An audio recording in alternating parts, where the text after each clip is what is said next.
feel like I'm going to be like all over the place with this, and then I'll be great at teaching. Like this is where I should have taught at 11 and then podcasted it too. But teach at 11, yeah. Well, it's all right. It's all right.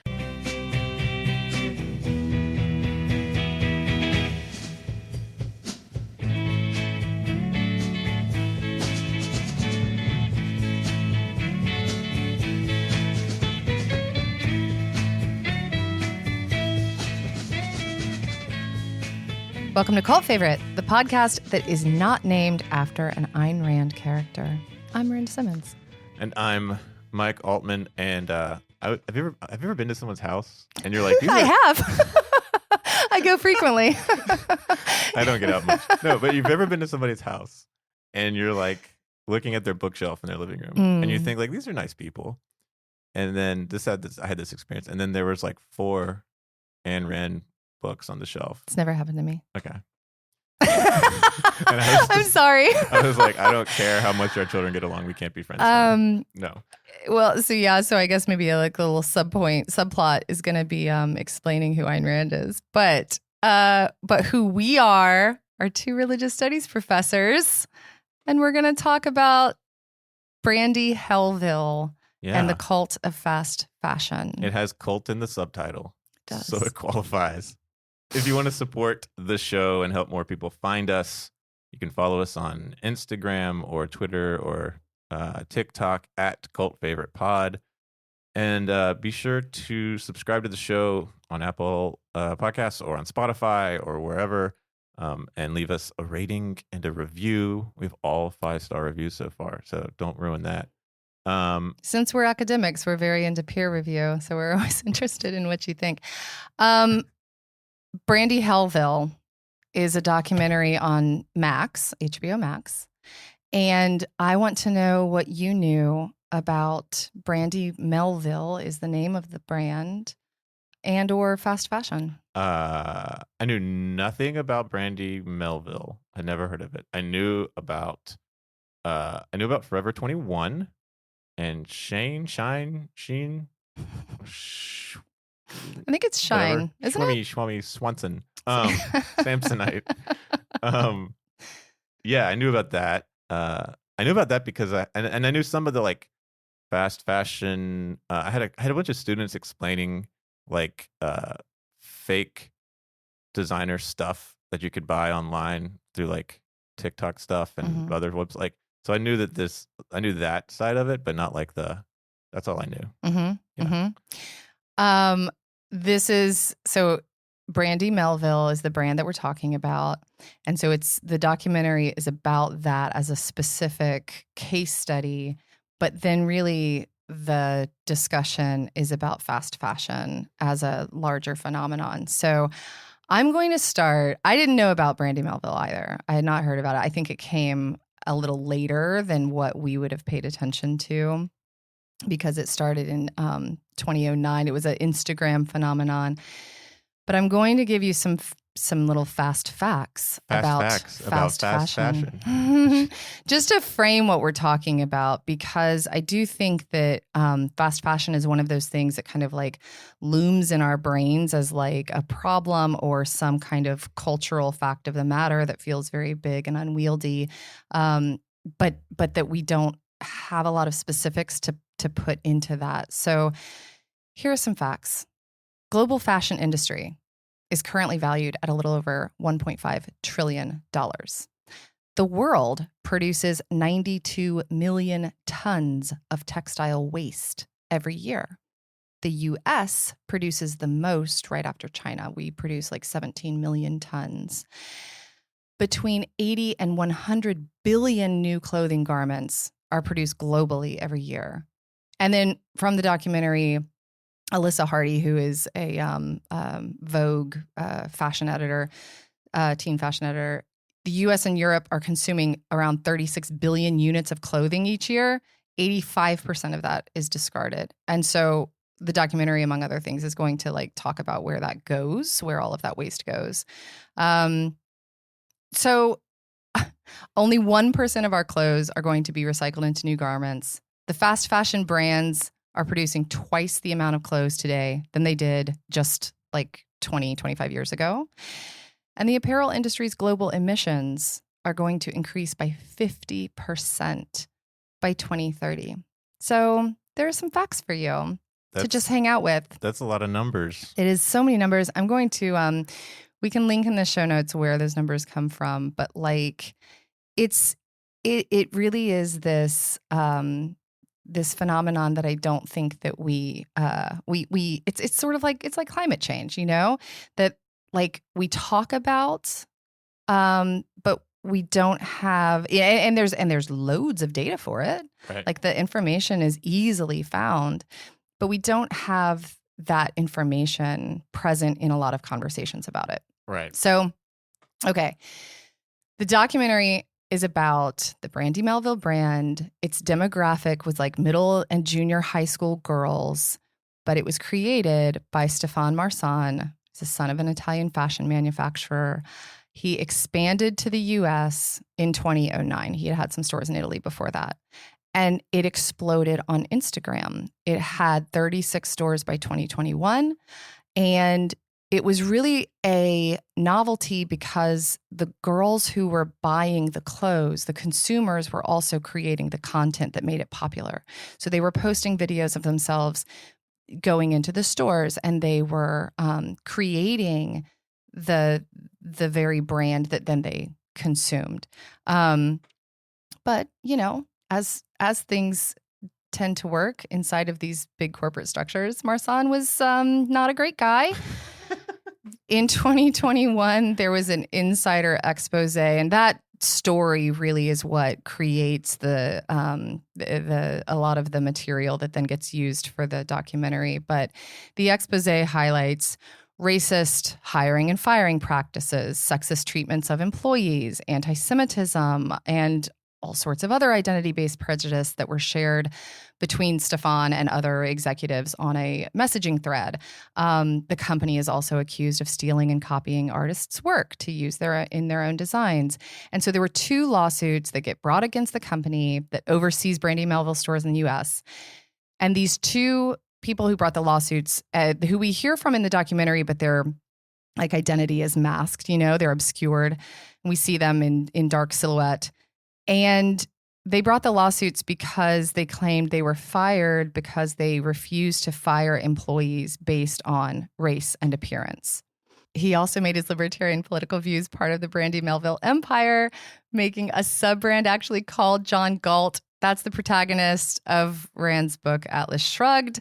And it has really become this kind of sacred text for libertarian political worldviews that want less regulation, more individual freedom, quote unquote, but kind of at the expense of everybody else. It's your least favorite family member's favorite book.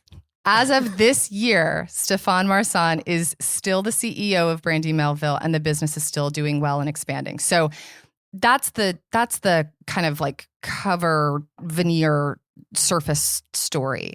And we're going to talk about that a bit. But so on one level, it's about the brand, the messed up social norms that it relies on and perpetuates, and really the like girls in particular that this hurts. There were super tiny clothes labeled as one size fits all that then turned to most to be more inclusive. That fueled disordered eating, and 10,000 et ceteras.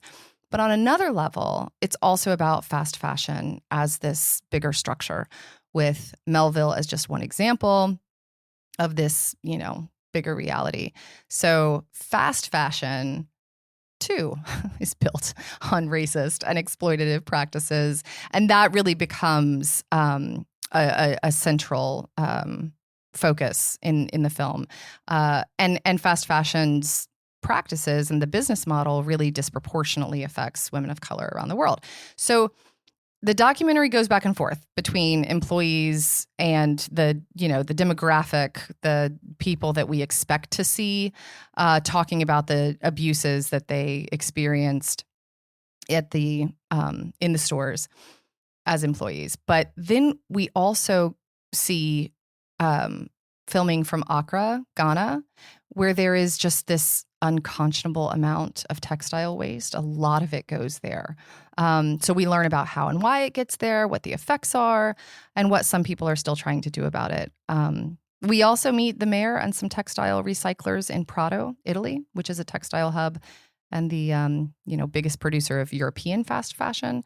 So that's what the documentary is. It's kind of it swings between these two, this smaller case study and this bigger reality. What did you notice? What do you want to talk about? So I have one question for you. Just one. Just one.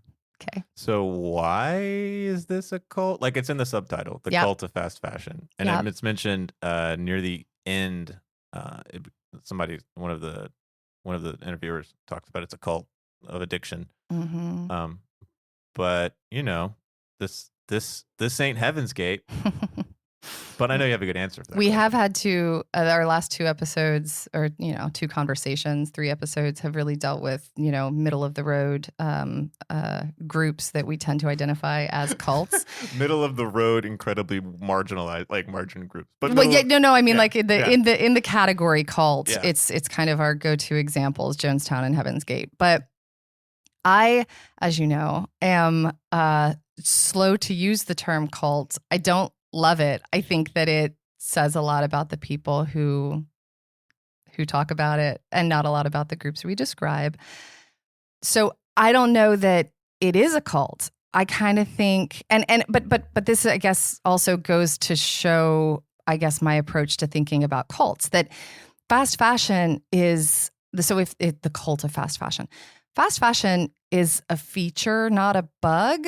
Yeah. The ways that we consume and dispose, the ways that we think about waste or don't think about waste, like those are not marginal practices at all. Those are the water that we swim in. And I think that the reason that this is called a cult of fast fashion is because it does some work for us to think about this as something that people who've been kind of brainwashed into thinking that they need more to be more, and so they consume in these ways, is like an exception to the rule. Right. But I think that capitalism, as long as that's the framework that we're working inside of, this is a natural byproduct of that. It's sort of like talking about, the cult of, when people were really obsessed with talking about like Donald Trump as a phenomenon, the cult of his personality or whatever. Yeah. I get cult of personality as a phrase, but like he's a natural byproduct of a lot of really careful and meticulous work that a lot of people did for decades. Like, it's not like he just descended from the ethers and then appeared as a political phenomenon. And I think fast fashion is kind of like that too. So I don't know that I would call this a cult. I think that calling it a cult, though, maybe makes me feel better about my own thrift store shopping or whatever. Right. No, I think that's right. Like, there's the idea that like, if you're buying these other brands that are not quote unquote fast fashion, which are also much more expensive, or you're thrifting, or you're doing this thing or that thing, that then you're like, that's the cult of fast fashion, and I'm the Orthodox Church of whatever, like of responsible consumption. Responsible consumption. Yeah. Which like that gets to something that one of the first things I want to talk about, which is like the modern streaming documentary form when it comes to whether it's like culty cults or this cult of fast fashion or whatever. When like there's this like form that's of like, okay, we have a systemic problem, whatever, like fast fashion, sexual abuse in institutions, whatever. And then we find, and we always have, there's always like a reporter or two who's like very much committed to this issue, and then, but we need like the effective heel. Like who's the like a face, a bad guy, a name, a villain. So whether it's like a Stefan or Brian Houston or whomever, and then like some major brand like something that we all that is like easily recognizable, and then you kind of mix all that together. And I think the good ones, in my view, are constantly moving back and forth between this specific case study of like this horrible Italian guy or this horrible Australian guy and or this horrible American guy. Right. Yeah, right. They're from everywhere. or this like larger, and then the larger systemic problem. And I think it's about one thing, but it's about other thing. Yeah. But it's and in this documentary, it's especially, I think, effective because like the idea, like all those numbers you listed a few minutes ago about like, the 1% of clothes will get recycled, 80 to 100, like the idea that the logic that somehow it is my job as a consumer to address this problem is sort of shown to be like completely insufficient. And like it's like, I like strawberries, and the plastic containers that the strawberries come in are not recyclable in my city because it's a number 5 and they only do number 1 and 2. Yep. And so, but I want I should be able to eat strawberries, right? And so like the idea that it's somehow my fault by buying strawberries instead of like apples. Sure. That I can't recycle this packaging and it's going to go to the landfill instead. It's like, no, like you could pass laws that make those plastic containers, illegal. 100%. And like one might say, well, you should go to the farmer's market and buy them there, which fine, except that costs more money. And depending on what kind of economic, like that's the problem with, like it'd be great if everybody like ate organic food, but like guess what, that costs way more money. And so yeah, exactly, we want to make both the problem and the solution, as is a common refrain for me, like we want to make it about an individual and an individual's problem, an individual's responsibility. And that's not untrue, but it's only one tiny part of a much bigger story. And in this case, what I think is interesting is you see how there's this like the larger systems of like that produce what it means to be a teenage girl in like 2017 or whatever, that are the engines driving this. So it's like the like people continue to shop at this store because it reflects what it's like a whole set of standards that they're trying to reach, and those standards are produced by them as well. But like it's this whole, and so the idea that somehow you could just like like the idea that the original article or even this documentary is gonna like stop this or make a dent in it, it's like no, because the audience is the consumer. Like the audience of the documentary are still consumers, right? And so until like I don't know, but I think it's But for so long as we can call it a cult, and I really like this documentary. I think it's really effective in lots of ways. So we'll talk about it. But I think as long as we call it a cult, and I think as long as we focus on someone like Stefan Marsan as I'm glad that you called him like effective heel or villain or whatever, because he's not particularly charismatic. Like so long as he does not fit the charismatic leader trope at all. He's pretty reclusive. But for so long as we can keep an attention on like him as a character, cult as a category, then that lets us feel the outrage that is cathartic or functions for us, without, you know, and then like turning off the documentary and then like go shop for something at Old Navy or whatever. So right. So that's why I'm glad that it really spent a lot of time with this bigger structural stuff. To me, there's this sort of like way that it fits this form, and I agree that it's a really good documentary insofar as it like does a lot with that form, and so I think that, you know, that's what works well. I think the other thing that jumped out to me, well, a lot of things, but one of the other things was this period of like the 2010s, like, so, you know, I think it's like 2009 is when the first store really starts, but it's like really taking off in the 2010s on Instagram. And I think like there's something about now, a decade removed from that era, from that period, and a number of new, you know, technologies and social platforms, like TikTok wasn't around when this was launched.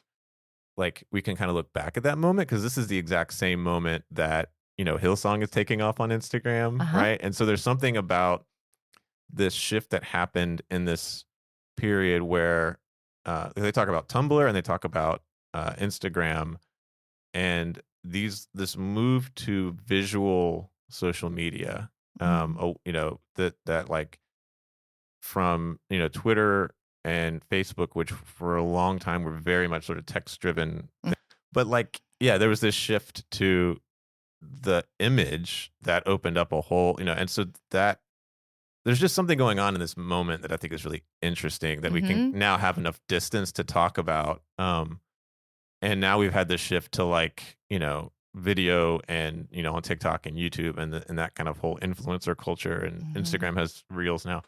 But yeah, so there's something about this 2010s period that I find really interesting, and I want to, you know, and it makes this whole thing possible, and it also allowed for these teenagers to have a form of expression, that was completely not accessible, or was accessible in a different way, than, you know, than in 2000, 10 years earlier. Because teenagers, especially teenage girls, are used to not being taken seriously. And so when they can create their own content for each other, I mean, it's like sharing zines in the 90s. It's and like we talked about with 7M, the content that we create in these social media platforms really does consolidate and put out this impression of who we are as people. And so it's, I mean, the self-expression is real. Yeah. Well, and like, it got me thinking about the Instagram sort of replacing like catalogs. Like, I remember getting like Abercrombie or J. Crew catalogs in the mail, and it had like I have a very distinct memory of getting. I'm sorry, I'm just like imagining teenage Mike getting the Abercrombie catalog, and then like going to. I'm just putting the pieces that you've dropped, the little like gingerbread, the breadcrumbs that you've left for us. Well, like, a podcast is a lot cheaper than therapy. Go to church on Sunday night, come back and watch Star Trek The Next Generation, flip through a J. Crew catalog. Well, here's another. I was going to say there's a particular, I don't know if I got to Abercrombie, but there's a particular J. Crew catalog stuck in my memory because it was the cast of Dawson's Creek, were all the models. Sure. And so that was like, but like, so that's like, here are these people on this show about here are these 20-year-olds on the show about idealized high school life, wearing J. Crew, that you're supposed to like, okay, that's what I want to do or whatever. Brandy Melville is a similar aesthetic vibe. It's just like, instead of like lakes and docks, they are at like a beach, and then also sometimes like in a prairie. Yeah. You know? But it's a little more pastoral. But that's nameless.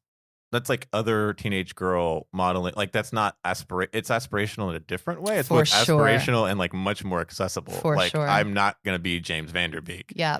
Like, and so, but it was like that move is really that Instagram allowed, that Tumblr allowed, and like the opening that up, I think, is just sort of like, it's just an interesting shift in how because they're sharing something together inside of this insider community in the way that they would talk to each other at school or whatever.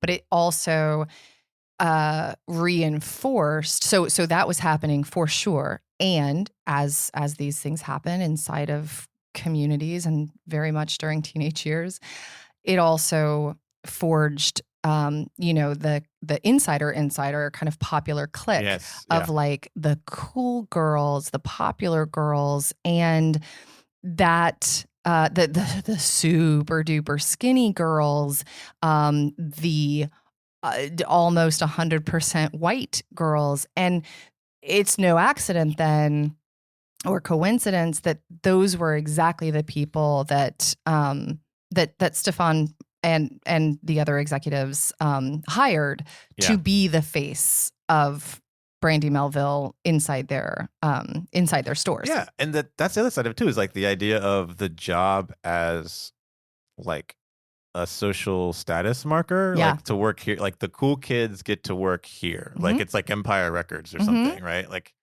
I was thinking about my favorite, Empire Records is one of my favorite movies of all time. There's this scene where Warren, the kid who's trying to steal CDs there, comes back with a gun. And he's just like, you guys think you're so cool, right? Like, what do you want, a job, Warren? He's like, yeah. So yeah, we're all Warren, right? And we all want to be the ones who get to work at the cool, it was the hang spot for sure, or the exploitative retail gig. We hear too from someone Willow, who was like a photographer. They would get someone who was taking photos anyway, posting these photos anyway, getting like, these girls were already online being a presence. And then they tapped into that resource, which felt really validating. Like, you're the one who knows best. You're the one who should create the brand. And but you'll just get paid almost nothing. Compared to people who are like marketing design people who would make millions. We hear from a couple of folks who were very much, because they, conventionally attractive, skinny, popular seeming cool girls and white girls were the ones that were scouted to work at the store. And we would hear about like if someone who looked the part of a Brandy Melville girl was like checking out at the cash register, like there would be a button that could be pushed to say, talk to that one and offer her a job. And so there were a couple of them who weren't looking for jobs, but they just were sitting at a cafe and, looking the part, and then scouted to be, and I guess maybe in that sense, like the recruitment, there was not a lot of like self-promotion at like Brandy Melville. It spent like comparatively with other brands, like so little on advertising because the girls were doing it for them. But they spent a lot of time and attention and energy on recruitment, and bringing these people in. One of the things that we hear about is that, Black and brown employees then were put in stock rooms or doing work that wouldn't see them out in the front of stores. The girls who were in the front of the stores who looked the part were ultimately, like, they were asked to produce these selfies every single day and then text them to that would eventually get to Stefan. And then it would turn into like actually just send pictures of your feet. Like they became like these fetish photos that they didn't get a lot of information about. So there was exploitation all around. But anyway. Well, no, and I think like what the other thing about the hiring and all that is like they were not hiring these girls for their design. It was just for their taste, right? So they'd be like, come here and like go through this rack of clothes and tell us what you think is good, which is not like design something that's good, right? And so there's this weird idea that like what was valuable, like the thing that was actually like valuable that they needed to get access to through these girls was their taste. Hmm. And at the same time, the company was invested in constructing that taste They through. tapped into them as consumers and not as Right, creatives. Like it right. wasn't about their creativity or what they were generating. It was about, yeah, what they were consuming and then what they could show themselves, like talking about, conspicuous consumption, like showing themselves consume so that other girls would want to consume it too. Yeah. And so there's this weird feedback loop of like of how taste gets produced and then reproduced and reproduced and reproduced, Hmm. that Instagram provided them as sort of the engine for this, but they just kept it kind of moving. Yeah. Um, Yeah. And I mean, this is how we create desire too. Like we tell people what to want, and that's not this like internally generated thing all the time. Rare, almost none of the time. But I do think it's like part of the point of the documentary is that there's exploitation all the way down, and yeah, so we see that with all of the employees in one way or another, whether they're, filed to a stockroom or sending selfies to executives. But then again, like that story is part of a bigger one about sweatshops and global labor abuses. One of the people that we hear from in Ghana talks about head carry culture inside of the marketplace in Accra, like women are carrying these bundles of clothes and it's like over 100 pounds at a time.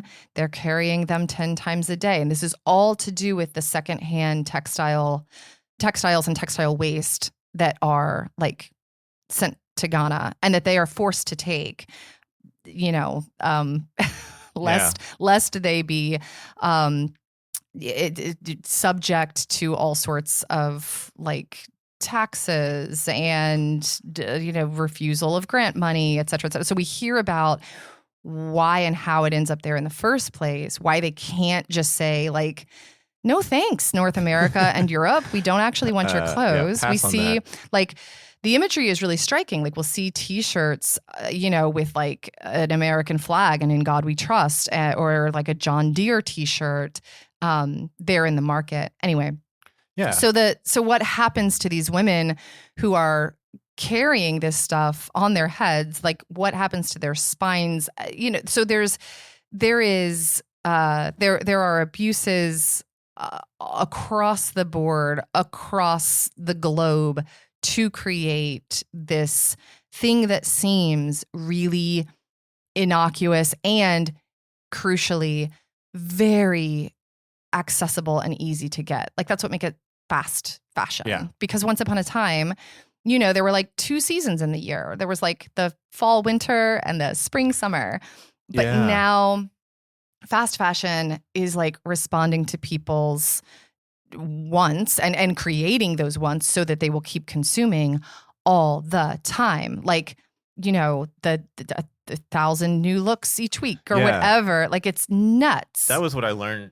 That was one of the big things that I learned was like I didn't realize the fast and fast. I thought the fast and fast fashion was like quickly, cheaply made, and you can easy to get. The idea Mhm. that like, oh no, it's about like 1,000 different looks in a whatever, like a month, or all of this. Like I didn't even. All of those things. Yeah. Yep. Oh, Yep. okay. Like we're like literally just like speeding up the process of stuff going in and out of style at a remarkable clip. Correct. Meanwhile, though, in order to do that, we are expanding the number also, not just of like the clothes that we make, but also the human labor that it takes to produce it. So we got, Aisha Barenblatt is one of the people that we hear from. She's a CEO of a advocacy group, Remake, and she talks about how there are almost 100 pairs of human hands Yeah. that touch a garment before it reaches you. And that like if we knew more about that, how would it change our consuming process? Like patterns? I don't know. How would it if it did? It made me think of, so I was listening, this was like, I don't know. Lockdown still was feeling fresh. And Neil deGrasse Tyson, our, like the physicist, public intellectual. I love him so much.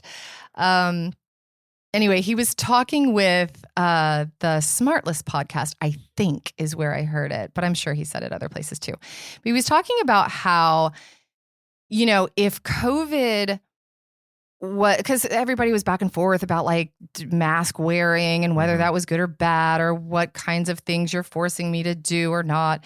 And he was like, listen, if COVID were like this giant monster out in the streets that was like ripping people's heads off and the bodies were just strewn into the, like, there would be global cooperative instant action like to like kill the monster. Right. Similarly, he also used the example of like, if all of our, like if pollution out of our cars was like bright purple and we saw the harm, if we actually saw the harm instead of just hearing about the harm, then probably we would, have some different ideas about climate change and pollution. But we don't. We get to waste, or we get to like die invisibly, and so we think that like that when it's, like you use the toilet, you flush it, we think it just disappears. It just goes away and I don't have to think about it. Until it doesn't. Right. And so like, even if we know that that's not, we cognate that that's not the case. Yeah. We, It's until you live in a house with bad plumbing. Right. And you're like, oh, wait. And so, exactly. And so we're as long as we are sending it somewhere else, or as long as we don't see it, as long as we can get rid of it, then we don't have to confront the effects of it.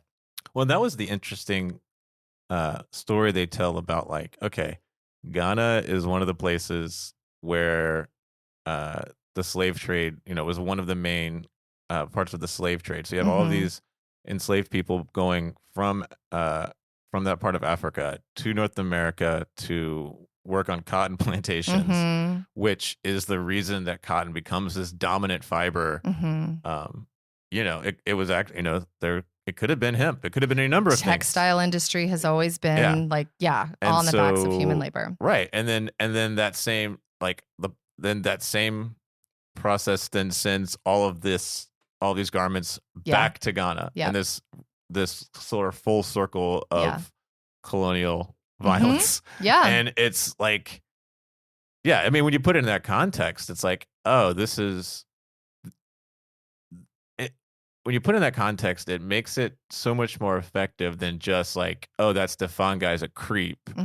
It's like, no, Stefan is one of a long history of creeps who have been part of this giant system. And actually, because they talk about he has all his money because of his dad's textile business. It's like, that's how it works. I mean, we also hear from Claire Bergkamp. She's another person like trying to find solutions to this, and or she actually says, that the solutions are obvious and ever present. It's just, we have to like source them differently, and let people like know what's actually happening. But one of the points that she made was that we don't expect, so like we can have all this information and we can try to confront the issue intellectually, like as an idea.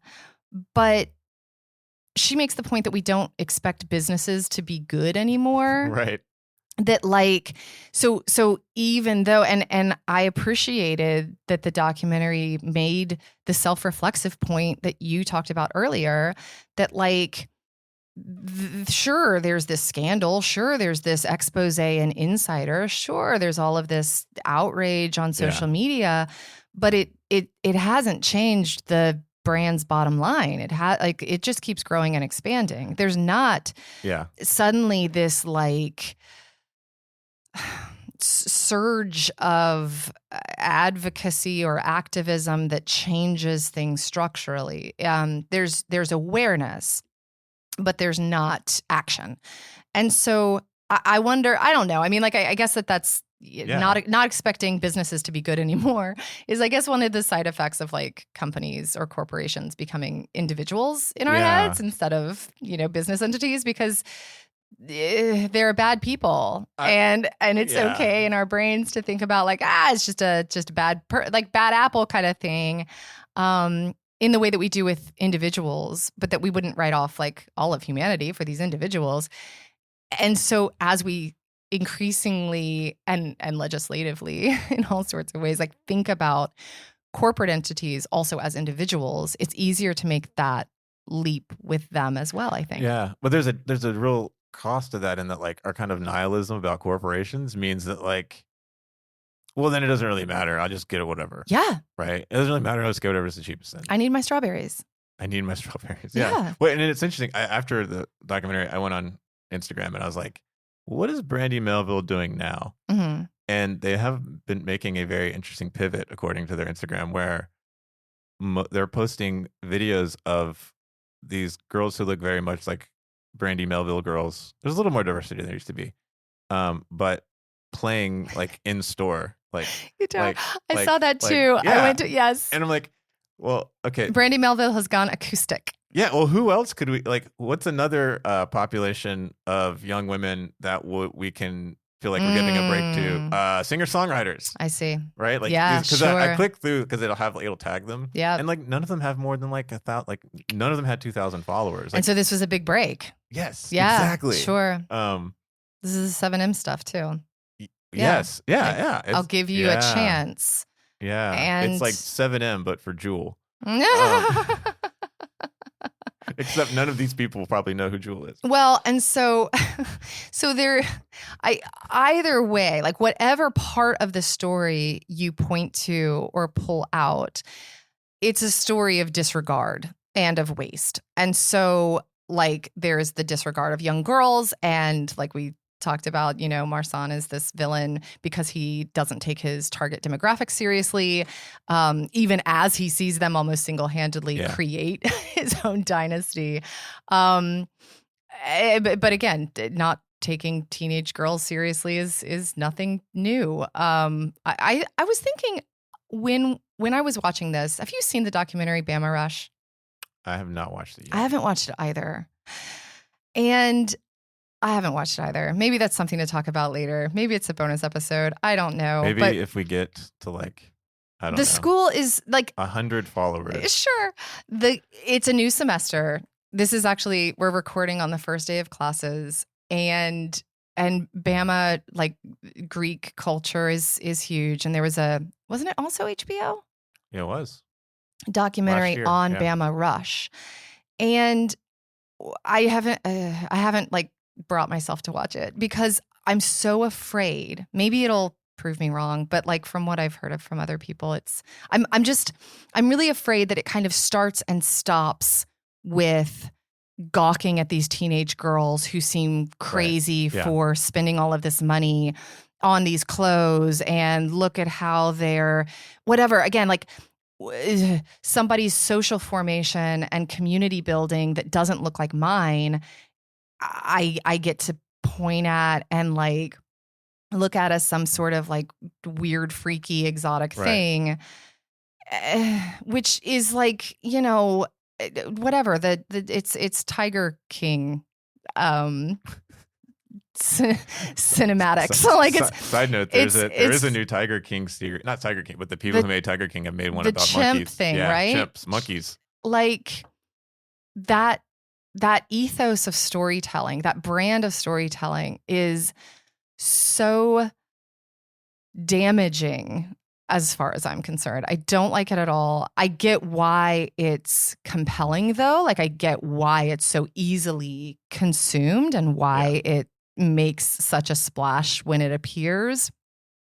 So I think that this story about Brandy Melville could have easily become that. I think it could have started and stopped inside of the world of these girls who got pulled into a space, who got taken over by the interest in being popular, who developed all of this disordered eating as a result, who realized the harms that were happening internally and externally in their lives because of this, and the end. Like, that would have been enough of a story. Yeah. And so I really appreciated the attention given to what makes that possible, because it is never born in a vacuum. Just like Bama Rush, it never happens in a vacuum. And there was an interesting contrast where Sammy Oteng, who is one of the Orr Foundation. And the Orr Foundation is the group that's working in Ghana to, So at the end, he provides this interesting take that, like, oh, sustainability is just like part of our culture here, and like what we're doing in the market and the recycling that we've kind of baked into how we are dealing with all this crap that's being dumped on our shores, like 8 feet deep on the seaside, is something that we've been doing, and and so there's this kind of, like, he makes this argument that there's sort of this culture of sustainability that like we know how to do and we will continue to do, that I just think was an interest. It's like, I don't think we should not recognize that the fast fashion thing is also a culture. It's like part of a culture of production and a culture of profit. Yeah. That goes all the way back to the colonial story we were telling from the West African slave trade. But then also there's this other idea that these solutions are cultural. And then they give you that brief thing about, in Italy where there's the guys, the family who's doing the recycled wool. Yarn and wool and stuff. And it's wild, I think. And they're in Prato, that same city that is also the like hub of fast fashion for Europe. Yeah, for sure. I mean, people in that market in Ghana that we see in the documentary have, been recycling and upcycling this stuff that they're getting for as long as they've been getting it. Because, and I mean, also too, like the textiles that they are getting, they talk about this too, like they are more and more cheaply and flimsily made. And so, they're upcycling. And I mean, I think, So what's your takeaway, Miranda? What's the big takeaway? I mean, there are several, but I kind of said mine already, that like what we want and what we think we need is not internally or self-generated. And our drive to get it affects others as much as ourselves. I mean, I was thinking throughout the documentary about like how psychoanalysis treats desire. Like we want, I want to want things, and so a lot of times when we get what we want, there's this initial high, but then we have a bit of like melancholy. And I think that fast fashion, that's one of the things that it really feeds on, is that it's so easy to get. You can click a button on your computer or on your phone and something's now in the mail, and we see out for delivery, and we get all of those like fun brain endorphins, and we get the thing. But then as quick as it is to get the thing, the appeal of the thing is also just as transient. And so I think that the takeaway is to think about how our drive to want and get is not just something that is contained inside of ourselves as individuals. It's also it affects other people, and it's also a structural phenomenon. Yeah. What's yours? Well, I was gonna say, you're making me think, like, sometimes I wish I studied the ancient world for a living. Because it seems like it's never too late, Mike. Maybe.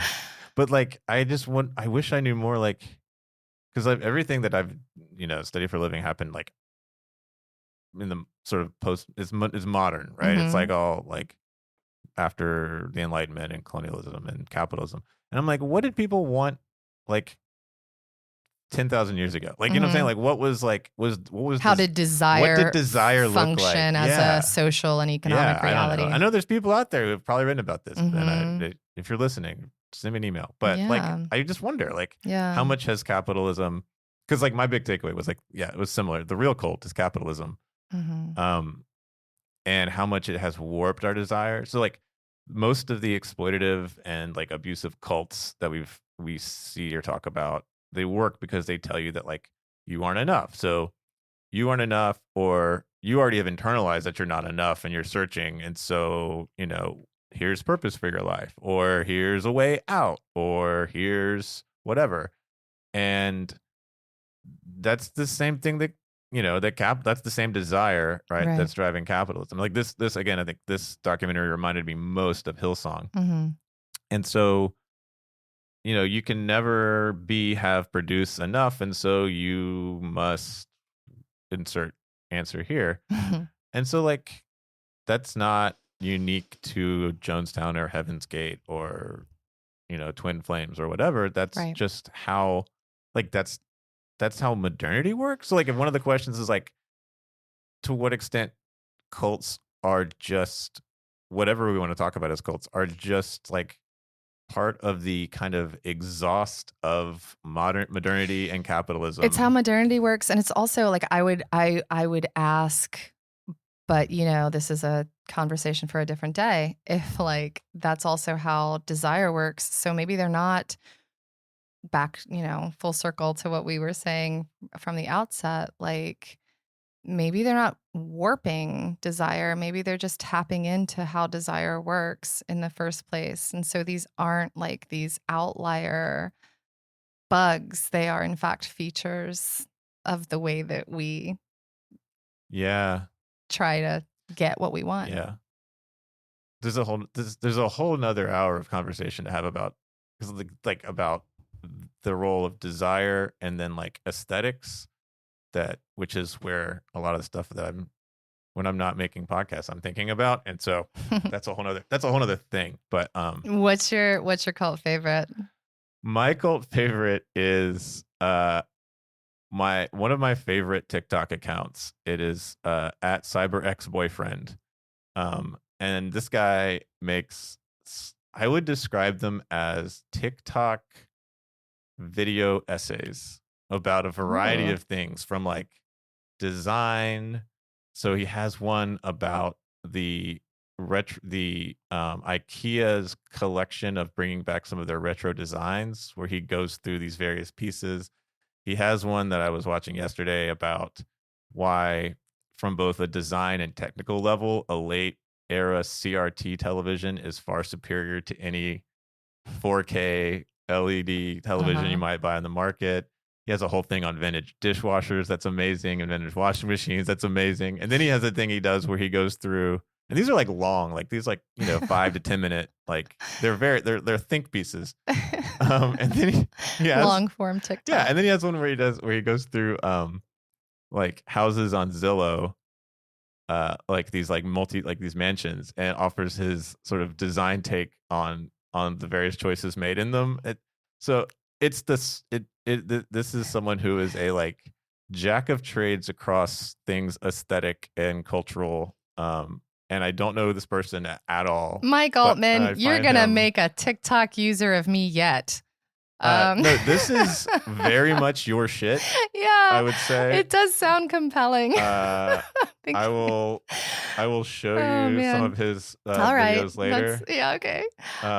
My cult favorite. Yeah, go ahead. In Sorry. thinking, I could just go on and on about these. My cult favorite is to do with the fashion industry and people doing good inside of it. In Birmingham, my very, very favorite consignment, and it's also vintage, consignment and vintage boutique, is called De Trespa. I cannot say enough wonderful things about that store. Leroyce Marsh is the woman who owns it, and she is a goddess among women. She is all wise and all knowing, and she's really invested in like the work that she's doing in the community. The person who had been working with her for a long time at DeTruspa is Tanya Johnson, who is dear to me, one of my very favorite humans in the whole wide world. And she just opened a sister store that is it's not even a store. It's a wearable art gallery, and it's amazing. And it's called 16th Cross Pearson. And so we'll link to both of those in the show notes. I want everyone to go to both of those places, and they're investing in fashion, but in a way that is also investing in their local communities. And I think that they're both really wonderful. That's awesome. Yeah. So, yeah. Thanks for listening to Cult Favorite. Yay. Join us. Am I doing the subscribe thing? Do you want to do homework? I didn't put that on there. Do you want to tell them what we're doing next? What are we doing next? Have we figured that out? We're doing Wild Wild Country, right? Oh, yeah. I'm supposed to take... Yeah. You get to do a multi-parter. We're going to do Sir. Wild Wild Country about Osho and this town in Washington or Oregon? Pacific Northwest. We're going to do the story about... You got homework to do. Speaking of homework. I've watched it. Yeah. So, yeah. Yes, so you got to rewatch it. Next time, that's exciting. We're doing Wild Wild Country. That's exciting. It's about a town in the Pacific Northwest, and it's about Osho, and it's about... But really about so many other things. It's got... As all it's got guns. It's got everything. But it's a six-parter? I think so. It's a six-parter. So we'll break it into two. We'll do like the first 3 episodes, the second 3 episodes. Yeah. Does that sound good? That's going to be the plan next. Awesome. Thanks for listening. Do subscribe on Spotify or Apple. Leave us some ratings and reviews. Tell us how we're doing. This is a big experiment for us, and we are glad that you're part of it. Yeah. Steal people's phones. Stop with the stealing. And you can also follow us on X or Instagram or TikTok. We'd love to hear your feedback. You can also like DM us there. There's comments on Spotify for this episode. If you want to leave comments there. Yeah. Thanks, Religious Studies at the University of Alabama, for production assistance. I am glad to be back in your halls. I really liked podcasting at your place, Mike, but I'm glad to be back at work. No, we're in Don't you feel? We're like an air-conditioned space, which is nice considering which the is AC already was an so upgrade. Loud. Yeah, I was so loud before I had to turn it off. Upgrades everywhere. Okay, thanks everybody. Bye.